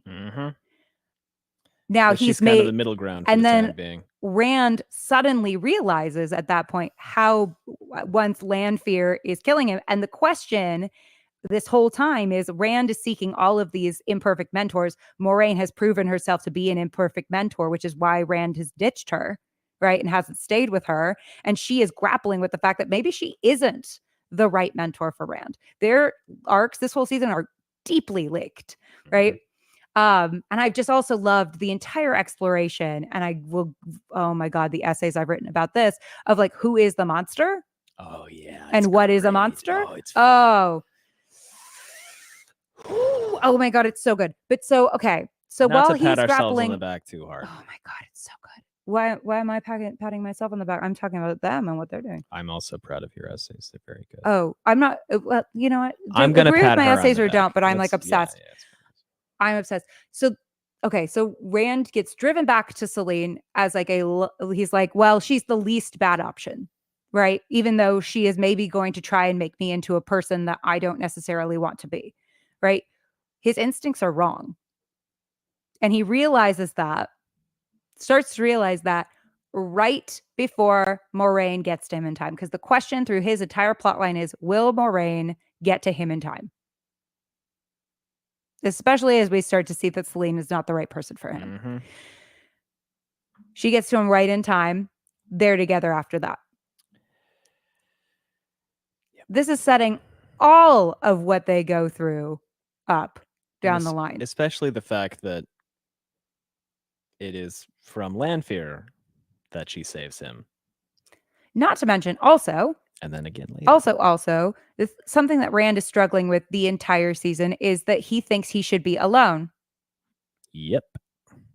But by the end of the season, both through his friends and through Moiraine, he realizes he can't necessarily protect them.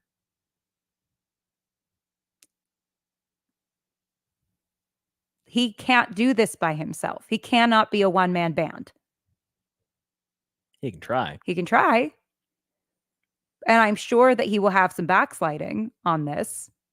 Oh, there's going to be tons of backsliding. Because that's normal people things. Yeah. But like, that is the first proof to him that he needs other people. Yeah. And we also emphasize the necessity of the pack with Perrin's plotline. I think my favorite arc, Rand's up there. I'm really drawn to Nynaeve this season because Nynaeve is a really good, that is a PDU spy in the corner. I would turn the camera, but it's 4 feet away from me. Nynaeve's arc is a really good examination of what happens when you do turn it up to 11 right off the bat, because Nynaeve got turned up to 11 immediately in season 1, and I think that was a great idea. I like that they did that because it shows that you can do crazy shit with the power. But now where do we go from there? Where do you go when you've hit the top, you know? And when you're all the way up top, you can only really go down. I don't mean in quality. I think the quality of her plot line this season was excellent. But Nynaeve's journey this season was one of great loss. There's loss of control, loss of ability, and sort of not loss of agency, but loss of purpose, I think, because so much of this last season was I'm going to punch nature in the face to make sure that the people I care about are okay. And then so much of her arc this season was, and sometimes I can't do that. And every time I fail at that, it gets harder to try again because I'm worried I will fail worse and fail more. And I'm going to keep on squeezing and grabbing hold more tightly and working harder and not letting go. And I think looking down the road, and we can talk through Path of Daggers, so we're fine. Nynaeve is to me very clearly on a path right now where she is going to, for a little while, for probably a couple seasons, work harder and harder towards firming her control of things. And the more she tries to firm her control of things, the less control she will have. Well, she's not surrendering to the stream. She's not surrendering, period. That was her whole shtick in the ceremony, and that's the power. And that's sort of why when we talk about Nynaeve in episode 8 and the Sul'Dan plotline, and whether or not that had any purpose plot-wise for Elaine and Nynaeve to be there, did it directly contribute to the active plot events of that episode? Maybe not. But the fact that Nynaeve is completely impotent at the end of the season is horrifying to her and is terrible for her. Yeah. But I don't mean terrible as in it's terrible that they did this. I mean, it's terrible that... Why am I buzzing? It's 1 a.m. Why are you buzzing? I don't know. Our phones are blowing up a little bit because our friends are excited. Yeah. I love what they're doing with Nynaeve and Egwene's relationship. And Nynaeve's plotline very much is informing what's going on with Rand. Yes. My God. They're the exact opposites, and it's so fucking fun to watch. Yeah. It's so fucking fun to watch. So on purpose. Yeah. Not to mention how Nynaeve's kind of feeling of impetus after a peak is also informing Moraine's feeling of impotence after a peak. It's also informing Nynaeve and Egwene's relationship and how the two of them have divergent approaches to being in the tower and being these powerhouses, and how their entire relationship dynamic has shifted completely. Yeah. But as Moraine told them, you're not going to live the lives you thought. And boy, oh boy, did she ever fucking show us what she was thinking about then with that Katara flashback. And Madeline Madden laid those breadcrumbs so cleverly from the very moment that Swan met the two of them and said, Nynaeve, you're the most powerful channeler we've seen in 1,000 years. And Egwene just looked at her. It's really good. Yeah, it's really fucking good. It's all there. Oh my God. Matt's arc also killed me. Matt had good. Barney. God damn. Not Barney. Sorry, Donald. God damn. God damn. He was amazing. He and Perrin both were the what's a monster to a T. I mean, oh my God, it was very nice of Ishamael to give us the not the plot question for the season, but the thematic question for the season right away. The first thing we saw was him going, hey, this isn't the action that we're going to be talking about, but this is kind of the theme we're going to be looking at. Yeah, and Perrin, one of the people who most strongly represented the theme then goes and gives us directly the plot question, which is when are they going to get back together? Mm-hmm. When are they going to get back together? That's the whole season. Is Moraine going to get to Rand in time? Is Rand going to get to Falm in time? Is our Nynaeve and Elaine going to get to Egwene in time? And by is the way, Perrin do going to keep save throwing Avienda any in time? questions or conversation points that you want us to Oh, to please, touch on in please, chat. please ask us questions. We're Yeah. so excited to talk about this. We'll go to bed at some point. It's almost 2 a.m. I have to be up at 7. I have so much But adrenaline whatever. in my body I'm right now. I'm very pleased that the strike is over. Yeah. It's over. Oh my god. Until IATSE strikes in June. Well, but whatever. 8 months. We have 8 months. And what an 8 months it will be. But so I mean, just with Matt, I mean, we last saw him, he betrayed his friends. Oh, wait, back to Nynaeve really quickly. Yeah. Leandrin manipulating Nynaeve into liking her just by dressing like her. Mm-hmm. I mean, it's so calculated. Oh, Nynaeve's whole journey with her belt. That's a whole thing. With her wisdom belt.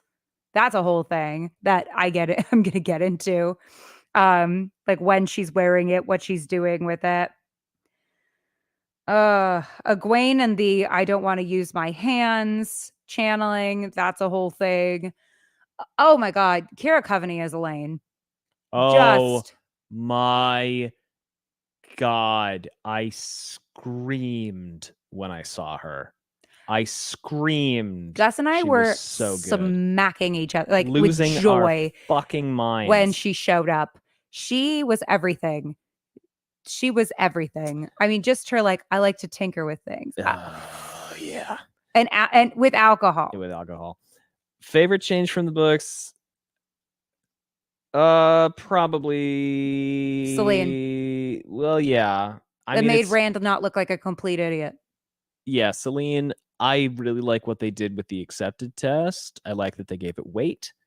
I feel like feel like in the books the accepted test happens and is cool, and then it's over. And it's cool. It's very cool. I love it in the book. But it happens and it's over. And it happens in the show and lingers. Nynaeve losing her daughter. Oh my God. But they're yeah, going to give that Celine weight for a while. And how that connects her to Leandrin in this wild way. Yeah. Yeah. Leandrin also, just everything going on with her. It's tough to pick out a favorite because I love Great Hunt, but I really love the changes they made. I do love what's going on with Swan and Moraine too. Yeah. I know it's so upsetting. Good. This is an upsetting time. We have to do upsetting things to each other. Who is the monster? What do we have to do to each other? When do we cross a line and become something else? Who is good? The White Cloaks think they're good. Are they good? Shan think they're good. Are they good? No. What choices are everyone thinks the Aiel are bad. Are they bad? It's so complicated. It's nuanced. It's nuanced. It's so good. It's so nuanced. And then we get some definitive answers. We do get some definitive bad people. But I mean, Ingchar even sets it up. He's like, have you ever asked Padden Fane why he did it? Now, Padden Fane definitely is more of a mustached, twirly bad guy. But we can ask that question of a lot of other people. And Swan and Moraine need to go through a bad time so that we can get to the, hopefully, potential good times. I know.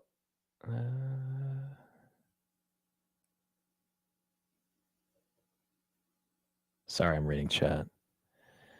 Yeah, I like Matt. I like that Matt is not just like, fuck Rand, he's the worst, which is all he really does in book 2. Oh my God, what they're doing with Dane and Perrin. That's the fucking thing. God damn. I like that they had Perrin killed Jeffrem. That was a really, really good choice. Oh, let me respond to this. With all respect and love for the theory crafters, no. I think Swan and Moraine are I do cooking up a not trick. think that episode 7 was all an act from Swan and Moraine. I think they genuinely had a falling out. Yeah. I love that people put together these theories. I think it's very, very creative and very innovative, and it's great digging, and I like it a lot. It's really fun. I do not think that is what they were going for. I think that's down the same road as Layla's a dark friend, which is a cool theory. I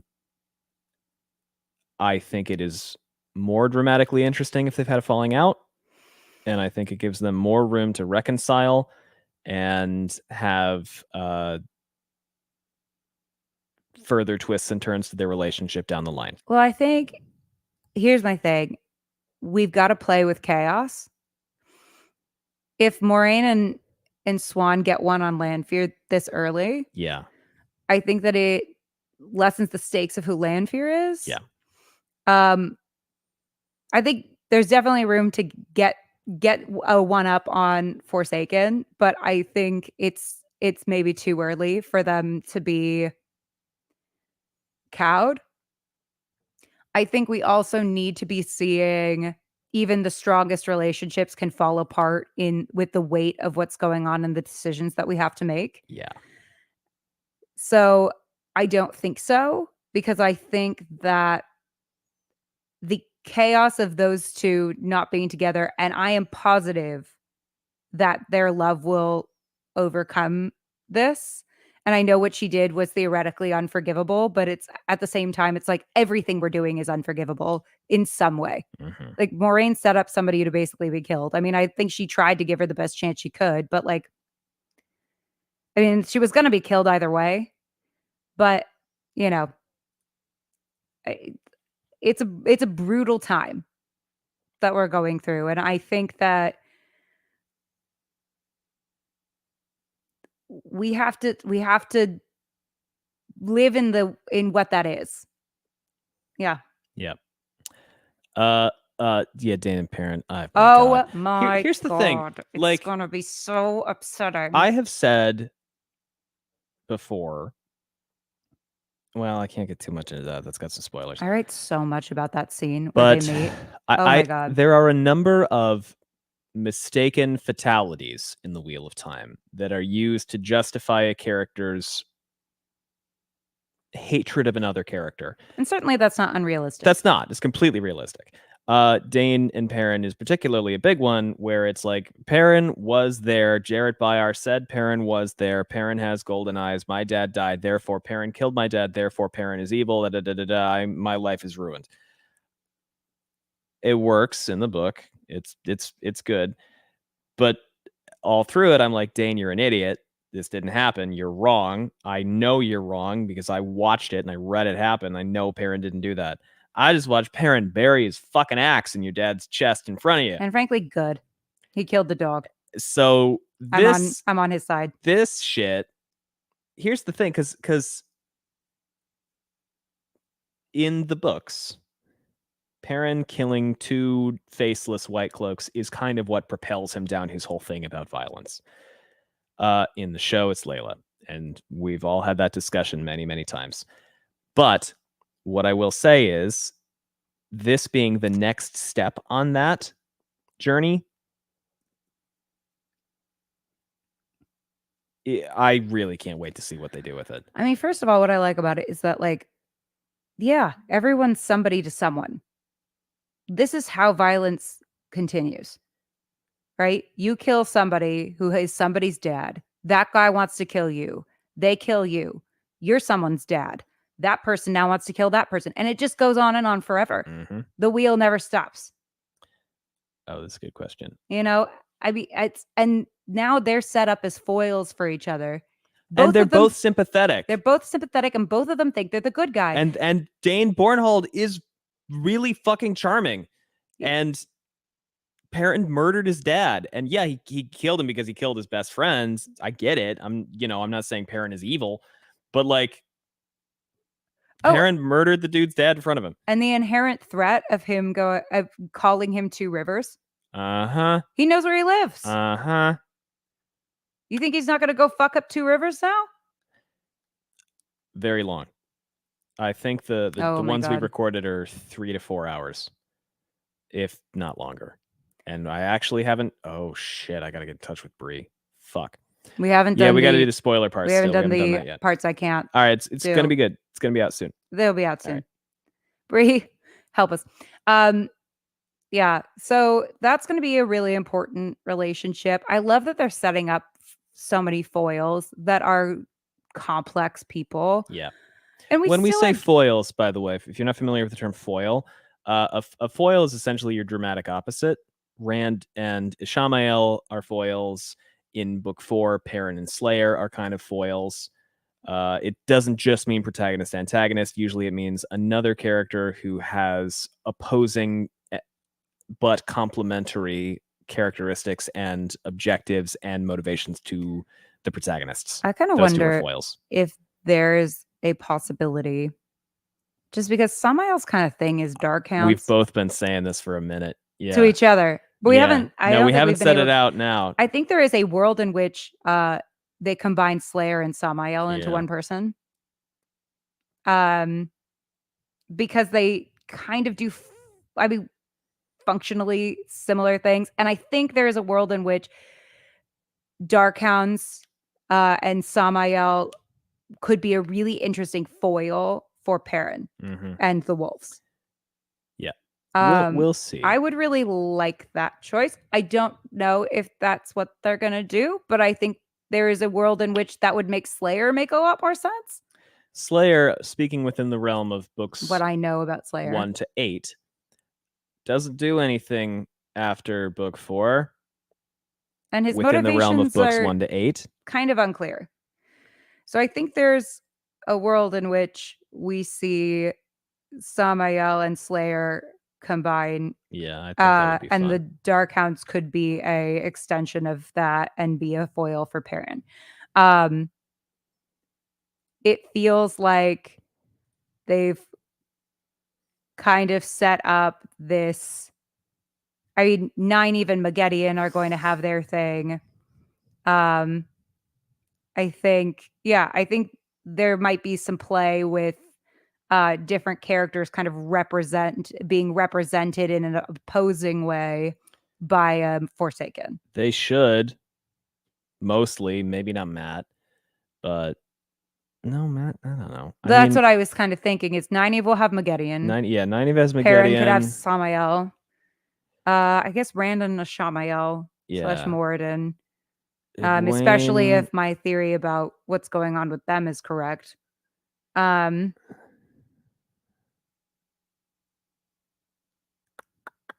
to think what I don't know who Matt would work with. Baylal. Asmodean. I don't think so. I get it though. I mean, they're both kind of. I mean, they both kind of have similar functionalities, and they occupy the same space. Yeah, that's an idea. You make Samael a corrupted wolf brother. That'd be cool. Though I was also wondering if they were doing that with Ishamael and Matt, but I kind of feel like it's more Rand. Here's the thing about Slayer. He's super fucking cool in book 4. I also think that's all I got. They might just do snakes. Well, they'll probably. Oh yeah, we should talk about that because people think that they're not going to do any snakes or any foxes. They are almost definitely going to do one. I think they have to be really thoughtful about how they do it. Yeah, I mean, snakes. Yeah, I think they're almost certainly going to do a door, possibly 2, but they're almost definitely going to do a door because you don't show Matt hanging from the neck that many times. No, they've been foreshadowing that forever. There is a difference between repeat beats and foreshadowing. Matt tying a knife to a bedpost and then later having an Ashandarai is not a repeat beat. That is foreshadowing. For instance, having Matt hang from the neck several times and then have him hang from the neck later is not a repeat beat. It's foreshadowing. That's foreshadowing. Yeah. Yeah, I think it's foreshadowing. Repeat beat is doing the doorway and then doing the other doorway is closer to a repeat beat. Yeah. Even though they are different, it is the same sequence of events with a slightly different outcome, whereas imagery is foreshadowing. So, yeah, I mean, I don't think that I respectfully don't think that that's the Ashonda Rye in its final form. I don't necessarily think they will let Matt keep that dagger. No. No, we could be wrong. Oh, we were talking about Matt's arc. His starting. Wait. Okay, No, because they're totally character driven. Oh yeah, we're gonna see. Yeah, Egwene's because the beat of Nynaeve's accepted test was figure out what Nynaeve is afraid of. Figure out what Egwene is afraid of, or figure out what Elaine is afraid of, is a completely different question. Well, it's also essential to the arc between Egwene and Nynaeve and what's going on in their relationship, because right now Egwene very clearly does not understand the emotional toll that the accepted test had on Nynaeve. Yes. Right? She does not understand it. And I saw people talking about Egwene's reaction to Nynaeve and her saying, it's not real. It wasn't real. So you're going to be okay, essentially. And people were kind of upset that she said that to Nynaeve and, kind of by extension invalidated Nynaeve's feelings. But Egwene is not aware that that's what she did. Right? We're aware, because we experienced it with Nynaeve. Yes. But to Egwene, it's no different than having a bad dream. I will say she doesn't have a reference point for that level of trauma that Nynaeve went through. Egwene getting trapped in the doorway would be a repeat beat. Yeah. Repeat beat has more to do with, is it a plot thing that is happening more than once without a reason? Like if we're showing we're stuck in a cycle of something, that's one thing. For instance, if I'm making this up, if Rand keeps accidentally killing women, that's not a repeat beat. That's building upon itself. But if Nynaeve got stuck in the door and then Egwene got stuck in the door, that's a repeat beat, because it's like, okay, we've done this exact thing before. I know how we got out of it last time. And the question was, how do we get out of this? Yeah. I loved the choice to have all of Nynaeve's things be she has to walk away from someone who needs her, because that is the thing that would turn her away from the tower. And the test knew it, and it did for a second. But she regretted the decision. Yes. And Nynaeve did not have, the reason Nynaeve failed is because she went in for Egwene. Yes. To prove to Egwene that she wanted to be there, even though she didn't yet. And the test knew that. The test exploited that specifically, that she didn't want to be there. Yep. And then she got to live out the consequences of her not being there. Right? She got to see that Hobbiton is not going to be untouched by the war, no matter how much you think it will be. And your absence will directly impact what happens. The only reason, by the way, that I say I think they're going to the tower in season 3 is because at JordanCon last year, Rafe said that this year, Rafe said that set is used for very significant scenes in seasons 2 and 3 when he was in the set for the accepted test arches. So I think they have to get there somehow. I am not ruling out the possibility that it's Elaine's test, but I think it is possible, if not likely, that Egwene goes to the tower, does her test, and then starts dreaming and gets in touch with the Aiel that way. Yeah, but I don't know if she's going to be in the waste next season, because most of what she does in the waste in book 4 is Tel'aran Riyadh stuff and hanging out with the wise ones. So I think that it is not impossible that she is mostly mentally there, and then they meet up at the docks. Possible. I think that It's also possible. I think that she has to do the accepted test, because it will make her understand Nynaeve more, and that's necessary for their arc. Because right now they are obviously back together, but there's still this lingering disconnect between the two of them because they're just at different places in their experience. And I think that she needs to understand what Nynaeve has experienced for herself. I think it's necessary for them to reconcile further. I also think it's necessary. Nynaeve is in the process of realizing she has to let Egwene go and that she can't necessarily protect Egwene all the time. Just like Rand is in the process of realizing that he has to let his friends put themselves at risk and that he just will have to deal with the consequences of that. Nynaeve's kind of going through a similar thing. Both of them want to protect their friends and can't.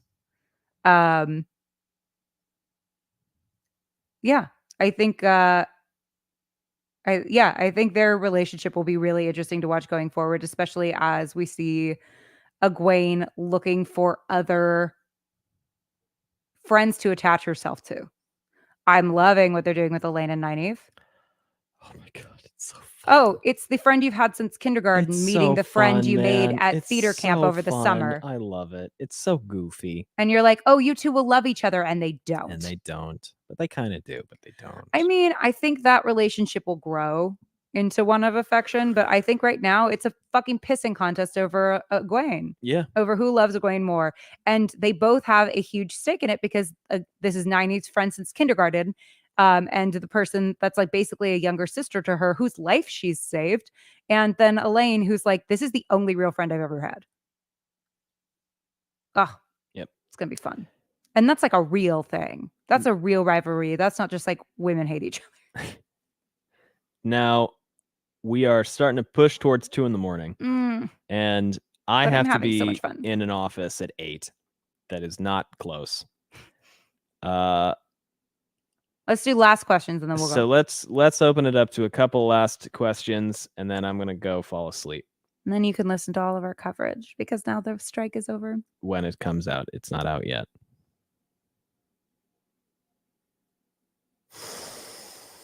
I liked this show. I think it's very good. Fun. I'm quite fond. I'm a big fan. Trying to think, is there any other take.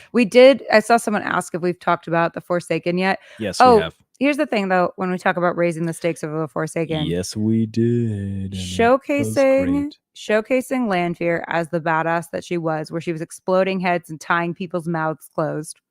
Right? And making her be fucking afraid of Megaedion. Because here's the thing, we keep raising the stakes. We showed how much of a badass Moraine is. She's afraid of Lanfear. So we should be afraid of Lanfear, right? Then Lanfear, and like just like the White Cloaks are afraid of the Shan-Chan. We're afraid of the White Cloaks already, so now we're really afraid of the Shan-Chan. Lanfear's afraid of the other Forsaken. She says, "Light help you, Rand al'Thor." It's called being demoted to dragon is the TV tropes term for this. Mm-hmm. Is where it seems like you're the big villain, but actually you're not. Actually, and she is. Or but, it's the gathering of the lieutenants for the big bad. Favorite single line, bitch.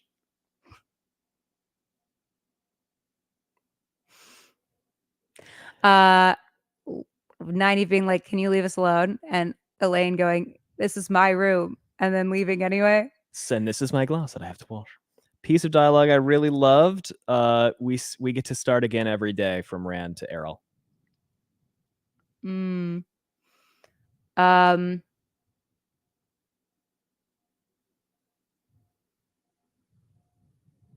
Pour the water, Egwene.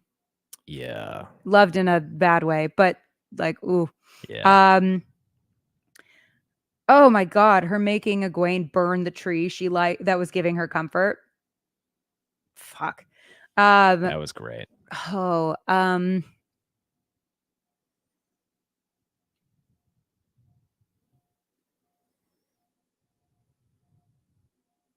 there were just so many. Yeah. That whole scene, oh my God, the whole scene with Alana and Egwene where Alana thought she was talking about threesomes. That was pretty funny. That was pretty goofy. Excellent. I loved Maxim. Oh, I like him. He's fun. Him telling it's just fun. Nynaeve to figure out what she's there for.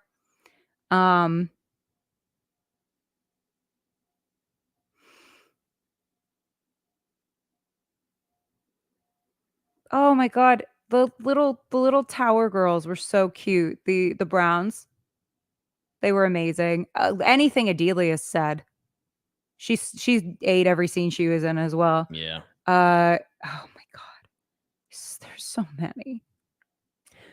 It was all pretty good. You can't help me. You're sick. Yeah. Um, Your Name Sings in My Ears. Get Up was pretty good. wait, what's Get Up? Your name, yeah, loyal, like, yes, Oh, yes. When their whole argument in the alleyway before they get their like first concussion, where they're just having this like war of which one of them will be in charge, because that's so real. Elaine's freaking princess, and Nynaeve is like, do you know who I am? I'm the wisdom in this bumblefuck village. It's great. It's great because it's so true to them. Yeah. Oh my god, I loved Anver. Oh, She's her great. final line about Moraine doing what's right even when it's not easy. Yep. Quick answer, diplomatic answer to this. He is welcome to his opinions. I would be interested in seeing what he has to say after watching the entire show. More than. All right, I'm going to stop talking about that. Magic, the channeling. Yeah, definitely. The Fade battle. Anything with the Fades. The wolf dream stuff. The wolf, not the wolf dream, but the wolf communication, which I love so that charming. they did that. I do, because the wolves think so poetically in the books and they convey a lot of information. How do you do that without voiceover? Because voiceover is cheesy, or animals with their lips moving. That is also cheesy. I think they found a really good solution to that problem that I hadn't thought about. I thought it was really smart. The horn. The horn. I mean, and come then, on. And then Matt going, am I a hero? And now I saw some people go, now he's got his arc too early. Here's the thing. The moment that he thought maybe that he's worthy of being a hero, right after that, he stabbed his friend. Chucked a fucking spear into his buddy. So that's going to set him back a few steps That's for sure. not going to be so That's going to good. set him back on that journey again. Love her. Oh my, adore. Love her. Adore. Nailed it. Wasn't exactly what I pictured in terms of Varen's personality, but I think, like, I thought she'd be a little bit more doddering, but I don't care. I dig it. That whole exchange between her and Shiriam, where she's realizing that Shiriam doesn't realize what's happened with Nynaeve. That was cool. Oh, that whole thing too, where she talks to Leandrin, and Leandrin's got the like perfect alibi, and they're both like, and Kate Fleetwood pretending to be a bad actress. It was really fucking funny. So good. It's so good. Where she's like, oh no, I heard about a group that got taken on the way to there. Oh, we've got to go talk to somebody. I like that she was like, oh yes, I came back with the root, and Varen's like, the one that only grows in this one place. Oh, this wow, one time of year. yeah. Wow, that's a really good alibi. How convenient. Yeah, that was great. Just watching those two powerhouses act together. No, I think it was telling us that Maxim thinks he's hot as shit, and he is. There's a moment where he's looking at his reflection in the knife. Yeah, that's a cool theory. He is, maybe we could see that he want the actual wasn't. He was like a doppelganger. Maybe not. I think it was meant to be like, this guy knows he's hot stuff and he's proud of it. I think it could also be an homage to his death, but that's also very possible. Oh, there is no way that them being able, like, masking that bond when they're not in bed or fighting, that's going to bite them right in the ass. Oh, that's how Maxim dies for sure. And then the guilt of that for Alana is going to eat her alive. I've seen people talk about this, that he had his thumb. That is a very comfortable place to put your hand when you're an actor and you fidget, if you're like me and you fidget when you're acting, if you tuck your thumb in somewhere else, you cannot fidget. Here's the thing. It is possible. I'm not ruling it out. I think it's totally possible. Totally that could be a possible. breadcrumb. And listen, like mirror shots in general tell you a lot about what they're doing with the character, right? So him looking at himself in the knife could be an homage to something. It could also just be that the character really likes looking at himself. Yeah. I do think that the fact that it was in a knife by is all significant. means, follow this avenue. I'm not telling you not to follow this avenue without follow it. Have fun, please. I could be poo-pooing something that is actually very significant. Listen, we thought that the hero of the horn thing with Una would never happen. So yeah, we're wrong all the time. But I like that change too. I like them combining. I like that he's Gaidel. I like that a lot. He's got the two swords, and I started yelling 2 swords as soon as he showed up. Made a lot of sense. It's a good use of actors that we already like. This is the thing. It's like audiences start to like actors, right? And you want to utilize them as much as possible. This is an efficient and good use of the talent that is Guy Roberts. Yes. Oh, what else?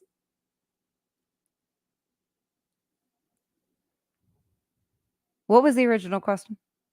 We're bopping around. Oh my gosh. I love what they're doing with the fades. Yeah. Because somebody asked if we're going to go back to door fade. One critique I did have about the fades last season was that they walked out of the hallway. Of the hallway at the end. The fucking and I just was like, that was not as scary as it could have been. Just seeing them walk away like they're regular dudes was, I was like, I think we're seeing VFX limitations there. They really fixed that this season, and it made me really, really happy. That's another place the VFX budget went. Yeah, they powered up the fades and showed us why they're scary. What do we think about Avi? Love her. Oh my God. Love her. Oh, love her. Favorite moments with her. That whole fight, that whole intro fight. All of them. Fucking amazing. When Perrin stepped in front of her and she giggled. She laughed. Oh, my girl. I good. cannot wait for her and Kira Coveney to interact. I cannot wait for it. It's going to be the best thing that's ever happened. Bane and Chiad beating her up and us using that as a chance to kind of explain Giotto. And make it seem very confusing. But also it makes sense when you think about it, but also on the surface, you're like, what the fuck is going on? Well, yeah, that they were like, okay, we're gonna show this thing, we're gonna confuse you. You're going to be basically aligned with Perrin in that moment. And then Perrin is the novice in that situation. So then we get to explain to the audience what's going on. Yep. But first we get to experience the confusion because cultural differences is so important. Yep. We also get to see that like they're all afraid of Avienda all the time. Her veil isn't down. We already know based on previous scenes about the Aiel that like she's not a threat in those moments and they're treating her like she is. Incredible. I would argue that this means it did work. Yeah, I would argue that. I would argue that means it does work because it is like, what the fuck is going on as the immediate reaction? Because here's the thing. We've had discussions about the Aiel. I think there's a lot of problems with the Aiel culture, and I think that they get a lot of passes among the fandom because they are the good guys and because Robert Jordan paints them in a positive light. But there's a lot of toxicity in that culture. Yeah. So I think displaying Giotto in this way that is like is fucked up. Yeah, we also get to see the consequences of being a tinker. Yeah. They get beaten the shit out of also. It's just not by their friends. Yeah. It's one of those things where it's like we're seeing cultural differences. We're introducing it as a what the fuck because it is a what the fuck. But it's a cultural difference, right? There is an ethnocentrism that we're experiencing. And yeah, I mean I think that we're going to get into the nuances of that. Yeah. Because we're getting into the nuances of a lot of other shit. And so I think, and also for us to understand like why chaos might win, we have to see just how divergent these cultures are. And kind of question like, can these groups of people, like can the Tinkers and the Aiel as an example, work together to save the world when they're so drastically different in their philosophies, even though, you know, they stem from a similar place. All right. Also, wait, can I say one more thing? Please. Rafe really said, I don't want to hear shit about how the Seanchan aren't that bad. And I really appreciate it because I don't think that we can, in this 2023 time, say, oh, well, they're slavers, but also the trains run on time. We just can't do that. We got to finish these books, man. All right. Everyone, it's 2 a.m. This has been very fun. I'm like so hopped up on adrenaline at this point. No longer, because I got up at 7 and you got up at 10. So, yeah, but I was up until 3. Yes, but you got up at 10. So, you did a lot of work, but you know, you slept I'm so glad we got to have a breaking our silence party. This was great. Thank you all for being here.